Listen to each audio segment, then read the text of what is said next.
Hey guys, welcome to success Dilip. मैं दिलीप कुमार, स्वागत है आपका इस वीडियो में। तो दोस्तों, एक बहुत अच्छी खासी वैकेंसीज निकाली गई है असम राइफल्स की तरफ से। यहाँ से राइफलमैन एंड जीडी की पोस्ट पर परमानेंट जॉब्स की वैकेंसीज आउट की गई है, यानी कि टोटली सरकारी नौकरी की वैकेंसीज निकाली गई है, जिसमें कि 10th pass, 12th pass, IT and diploma के होल्डर अप्लाई कर सकते हैं। सबके लिए अलग अलग पोस्ट पर वैकेंसीज है। कंपलसरी यहाँ पर सिर्फ 10th पास है, बशर्ते यहाँ पे ITI, 12th pass and diploma के लिए ऑल वैकेंसीज निकाली गई है। सैलरी अच्छी खासी आपको इसमें मिलने वाली है। जो भी कैंडिडेट अप्लाई करेंगे, लेकिन सभी कैंडिडेट अप्लाई नहीं कर सकते, कुछ रिस्ट्रिक्शंस है। क्या होने वाला है, चलिए डिटेल में नोटिफिकेशंस में चर्चा करेंगे। तो वीडियो को स्टार्ट करते हैं। इससे पहले रिक्वेस्टेड होगी, चैनल पे पहली बार विजिट कर रहे हैं so please do subscribe and hit the bell icon, ताकि इसी तरह लेटेस्ट गवर्नमेंट जॉब्स की अपडेट आपको बराबर मिलती रहे। सो गाइस, ये है official notification. Office of the director general Assam rifle Shillong, इसकी जो हेडक्वार्टर है शिलोंग होती है। तो यहीं से रिक्रूटमेंट आउट की गई है ग्राउंड अपॉइंटमेंट स्कीम्स के तहत जो वैकेंसीज निकाली गई है। देखिए, इसकी लास्ट डेट है रिसिप्ट ऑफ ऑनलाइन एप्लीकेशंस।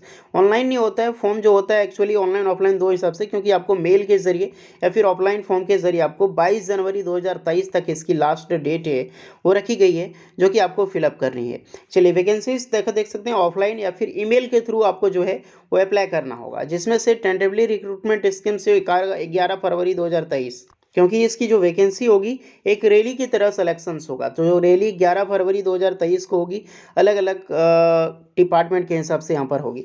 चलेगा, सबसे पहले बात कर रहे हैं कौन सा trade and post wise vacancies निकाली गई है और जिसके हिसाब से रैली 2023 में कंडक्ट कराई जाएगी। सबसे पहले vacancy rifleman GD. Rifleman GD की रिक्रूटमेंट है। मेल फीमेल दोनों अप्लाई कर सकते हैं। किसी में मेल है, किसी में फीमेल है, बट जीडी की सबसे ज़्यादा वैकेंसीज है यार। मोस्टली वैकेंसी तो जीडी की ही निकाली गई है 81 पोस्ट पर। उसके बाद तो सब में एक एक दो वैकेंसीज है, जिसमें से देख सकते हैं मेल फीमेल दोनों अप्लाई कर सकते हैं जीडी में। हवलदार क्लर्क में वैकेंसी एक है। वारंट ऑफिसर्स में एक निकाली गई है। उसके बाद यहाँ पर ड्राफ्टमैन्स में देख सकते हैं एक पोस्ट पे। आर्मर में देख सकते हैं एक पोस्ट पे। राइफलमैन एरे में निकाली गई है एक पोस्ट पर। डबल बी में 2 पोस्ट है। उसके बाद काप में 1 पोस्ट है। कुक की वैकेंसी 4 है। सफाई वाला की 1 है। और वीएम WM बोलते हैं इसको, 1 वैकेंसी है। टोटल 95 पोस्ट पर। मोस्टली ये सब तो ज़्यादा नहीं है, लेकिन सबसे बढ़िया वैकेंसी है मेल एंड फीमेल में, जो कि राइफलमैन एंड जीडी के लिए जो रिक्रूटमेंट आउट की गई है। अब इसमें यही हो जाता है, क्योंकि सभी कैंडिडेट अप्लाई नहीं कर सकते। इसमें एलिजिबिलिटी देख लो। Only one dependent family member of Assam Rifles personnel who were killed in action से डाई वाइल इन सर्विस। तो ये सब जो एलिजिबल हैं वही कैंडिडेट इस फॉर्म को अप्लाई कर सकते हैं। एप्लीकेशंस कैसे करना है, जिसमें जो भी फॉर्म आप भरोगे उसमें ऑफलाइन एप्लीकेशंस के जरिए self attested copy of educational certificate, like जो भी डोमिसाइल सर्टिफिकेट है, कास्ट सर्टिफिकेट है, डिप्लोमा सर्टिफिकेट, टेक्निकल सर्टिफिकेट या फिर आईटीआई के सर्टिफिकेट्स वगैरह आपको इसके साथ जो शो करना होगा। अदरवाइज कोई भी एक फोटो आईडी कार्ड, लाइक का आधार, पैन कार्ड, वोटर आईडी, तो ये सब चीज़ आपको देनी पड़ती है। और ये ऑफिस होता है जो कि आपको यहाँ पर भेजना हो। क्वालिफिकेशंस में बता रहा हूँ, थोड़ा सा सबर करो। इसकी जो मेल है, इस ईमेल आईडी पे आपको भेजना पड़ता है रिसिप्ट, सबको पीडीएफ में सबमिट करके। सारी चीज़ें ध्यान रखना गाइस। रिजेक्शन एप्लीकेशन कई सारे मल्टीपल कारण होते हैं, जिसके कारण ही आपका जो एप्लीकेशन फॉर्म है वो रिजेक्ट हो सकता है, अन्यथा नहीं। यहाँ फिर से देखा गया डिपेंडेंट फैमिली मेम्बर कौन कौन होते हैं। अदरवाइज स्पॉस हैं, सन है, डाउटर हैं, या फिर कोई opposition should have been done the life time, कोई सर्वेंट है, गवर्नमेंट सर्वेंट हो, तो ये सबसे रिलेटेड ग्राउंड रिपोर्ट के हिसाब से यहाँ पर होती है। चलिए, मैं बात करूँ यहाँ पर कुछ फिजिकल स्टैंडर्ड होने वाली है अलग अलग पोस्ट एंड ट्रेड वाइज, जिसके लिए एक्सपेंशंस के हिसाब से यहाँ पर मैं बात करने वाला हूँ। रिलैक्सेशन स्टेट वाइज आपको मिलती है। नॉर्मली जो भी कैंडिडेट अप्लाई करेंगे उसकी 165 सेंटीमीटर हाइट मेल की होनी चाहिए। फीमेल की हाइट 155 सेंटीमीटर। और नॉर्मल जो आपका चेस्ट होना चाहिए 77 सेंटीमीटर चलेगा, एक्सपेंड के साथ 82 सेंटीमीटर। अदरवाइज जो रिलैक्सेशन होता है, कुछ हिल्स एरिया से बिलोंग करते हैं, कुछ यूटीज होते हैं, उसकी हाइट 162.5 सेंटीमीटर मेल में चलेगा, फीमेल में 150 सेंटीमीटर चलेगा। एंड जो मिनिमम हाइट रखी गई है वो वही है 162.5 सेंटीमीटर, 150 फीमेल के लिए, 76 आपका चेस्ट होना चाहिए, 81 सेंटीमीटर एक्सपेंशन के साथ। और एक आपका वारंट ऑफिसर, जो कि रेडियो मैकेनिक हो गया, ड्राफ्टमैन्स हो गया, राइफल्स हो गया, आर्मर हो गया, राइफल नर्सिंग असिस्टेंट, ये सब के लिए जो आपका हाइट रहेगा गाइस, सो देख लेना, इसमें 170 सेंटीमीटर होना चाहिए। हिल्स एरिया वालों के लिए 165 सेंटीमीटर होता है, ये मेन वालों के लिए होता है। ओके, उसके बाद यहाँ पर आपकी क्या होगी कि मिनिमम हाइट्स के साथ आपका यहाँ पर जो है कुछ फिजिकल इंडोरेंस टेस्ट भी होगा, लाइक जैसे कि आपका होता है ना फॉलोइंग रिलैक्सेशंस के हिसाब से, तो एज के हिसाब से होगा।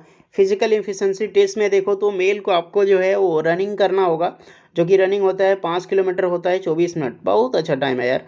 क्वालिफाई करना है फीमेल के लिए 1.6 किलोमीटर 8.5 मिनट में। लद्दाख रीजन वालों के लिए इसमें ज़्यादा टाइम आपको मिलेगा, वो आप देख सकते हैं, और कम दौड़ाया गया है। नेक्स्ट आपकी जो vacancy physical standard for GD, जिसके लिए सबसे ज़्यादा आप अप्लाई करोगे, जीडी के है, तो जीडी में वैकेंसीज तो होगी, और जीडी में सबसे ज़्यादा वैकेंसीज है जिसमें 170 सेंटीमीटर हाइट होनी चाहिए, फीमेल की 157 सेंटीमीटर, नॉर्मल 80 सेंटीमीटर चेस्ट है 5 सेंटीमीटर एक्सपेंशन के साथ। अगर कोई हिल्स एरिया से बिलोंग करते हैं तो 162.5 सेंटीमीटर दे दी जाएगी। नॉर्थन कैंडिडेट हैं तो 160 सेंटीमीटर। अदरवाइज कोई गोरखा कुमारी जो उत्तराखंड से बिलोंग करते हैं, हिमाचल प्रदेश जम्मू कश्मीर से 165 सेंटीमीटर चलेगा, और नॉर्थ ईस्ट से 162.5 सेंटीमीटर चलेगा। एंड टेरिटोरियल हैं कोई दार्जिलिंग कैमलोंग इस तरह से बिलोंग करते हैं तो 157 सेंटीमीटर है। ठीक है गाइस, जिसमें जो आपकी सिलेक्शंस होगी रिटन टेस्ट स्किल टेस्ट के माध्यम से आपका सिलेक्शंस होगा। अदरवाइज मैंने बताया आपको क्या लगने वाला है, यहाँ पर जो फिजिकल एफिशिएंसी टेस्ट होगा, रनिंग्स वगैरह रखी गई है, फिटनेस टेस्ट होती है, उसके माध्यम से सिलेक्शंस होगा। अब यहाँ पर क्वालिफिकेशंस देख लो। क्वालिफिकेशंस में जो जनरल ड्यूटी जीडी की वैकेंसीज है, राइफलमैन सबसे ज़्यादा वैकेंसी इसी में है। ओनली 10 पास के कैंडिडेट इस फॉर्म को आराम से फिलअप कर सकते हैं जीडी वाली वैकेंसीज का। 18 से 23 साल के कैंडिडेट इस फॉर्म के लिए एलिजिबल होंगे। क्लर्क में वैकेंसी है जिसमें से 12 पास आउट होना चाहिए। स्किल टेस्ट होगा आपका 35 वर्ड पर मिनट इंग्लिश एंड 30 वर्ड पर मिनट हिंदी, इसमें 18 से 25 साल एज लिमिट है।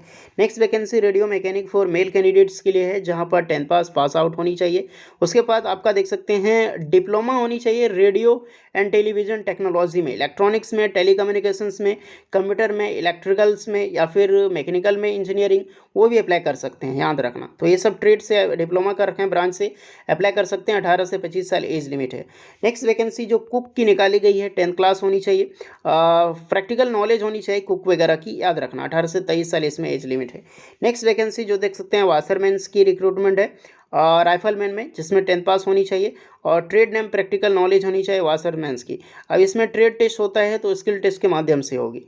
अब एक चीज़ याद रखना है, जो रेडियो मैकेनिक पोस्ट है यहाँ पर डिप्लोमा का जिक्र किया गया। अब डिप्लोमा जो है आप ये सब ब्रांचेस से डिप्लोमा भी है, या फिर आपने आईटीआई भी कर रखी है तो भी आप इसमें अप्लाई कर सकते हैं, क्योंकि मैंने स्टार्टिंग में बताया है कि आपका डिप्लोमा या फिर आईटीआई का जो सर्टिफिकेट है ये अनिवार्य होगा देना। ओके गाइस, तो ये चीज़ें यहाँ पे फोकस करना, उसके हिसाब से आप अप्लाई करना जो भी जिसकी भी आप ट्रेड है। बाकी बात 10 पास जो है नॉर्मली ट्रेड होगा ही होगा।